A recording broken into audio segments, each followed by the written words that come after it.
What's going on, guys? So this was filmed August 4th on the sound side of the North Fork of Long Island. I'm out here targeting black sea bass from shore, but here we have a sea robin, which I can't seem to get away from no matter where I go. Now this is not only the only spot I've ever caught black sea bass from shore, this is the only spot I've ever seen or heard of black sea bass being caught from shore. And later in this video we're going to explore exactly why this phenomenon occurs here. Now here you'll see me catch a black sea bass. The minimum size in New York is 15 inches, and this one's probably just shy of that. I did have my tape on me and I didn't want to risk it. They're truly beautiful fish, and the only member of the grouper family that we have locally. Like most species of grouper, black sea bass are hermaphrodites, in that all start out their lives as female, and some may become male later in life.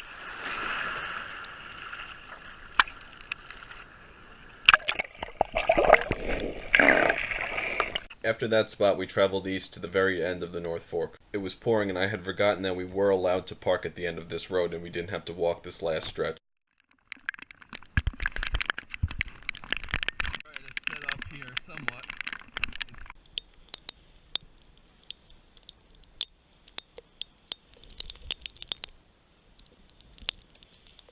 I'm using one of my double-hooked homemade high-low rigs, which I have a video on how to make. I'm putting clam on one hook and squid on the other.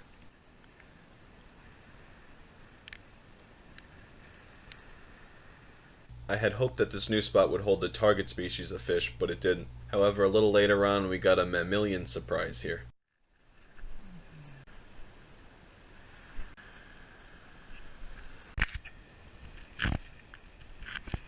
Now watching myself, these pumps are probably a little dramatic for a 2-pound porgy, but you gotta have fun.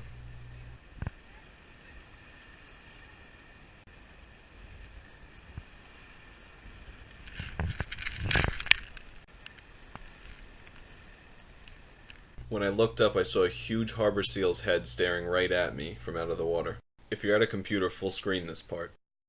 I ran down to the water in hopes of swimming with the seal, but by the time I had gotten there, he had already moved on. After this, we headed back to the original spot so I could do some free diving to try to understand what was it about that spot that made it so unique. I first examined the bottom in 4 feet of water, and then 6 feet of water. I noticed the rocks were starting to get a little bit bigger. And then by the time we got to 8 feet of water, the rocks are getting really big. I noticed the depth drops off here much more steeply than most North Shore beaches. The rock size at the bottom is also larger than normal. I casted my rig probably between 75 and 100 yards out, and I wanted to swim out and dive down to see exactly what it looked like at the bottom. We're about halfway out and the depth here is probably 11 to 12 feet. I'm seeing lots of structure here.